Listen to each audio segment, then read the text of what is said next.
ইফতারের পর সিগারেট খাওয়া যাবে কিনা, এটা কোনো কথা হলো ভাই?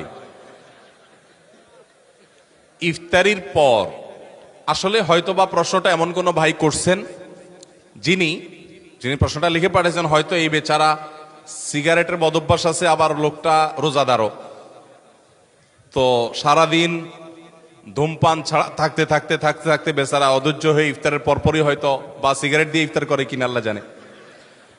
ইফতারের পর ধূমপান করা গুনাহ, কারণ যেটা মানুষের স্বাস্থ্যের জন্য ক্ষতিকর এবং নিশ্চিত ক্ষতিকর, যেটা মানুষের জন্য বিষের মতো ক্ষতিকর, ধ্বংসের দিকে মানুষকে নিয়ে যায়, এবং যেটার ক্ষতি ছাড়া কোনো উপকারিতা আপাত দৃষ্টিতে নাই, সেই জিনিসটা মানুষের জন্য হালাল হয় না, সেটা মানুষের জন্য খাওয়া জায়েজ হয় না।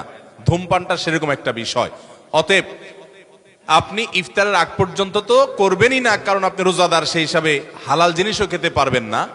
কিন্তু ইফতারির পর যদি কেউ ঘুষ খায়, ইফতারের পর যদি কেউ কুকুরের গোশত শুকুরের গোশত খায়, সেটা যেরকম ইফতারের পরে খাইছে দেখে হালাল হবে না, ধূমপানটাও ইফতারের পরে করছে দেখে হালাল হবে না। কথাকে বুঝাতে পারছি?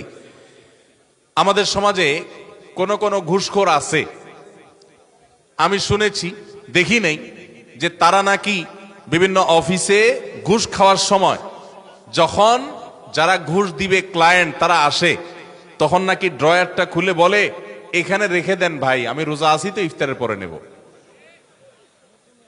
এরকম শুনছি আমি, আল্লাহ জানে এরকম আসলে আদতে আছে কিনা, বাস্তবে আছে কিনা।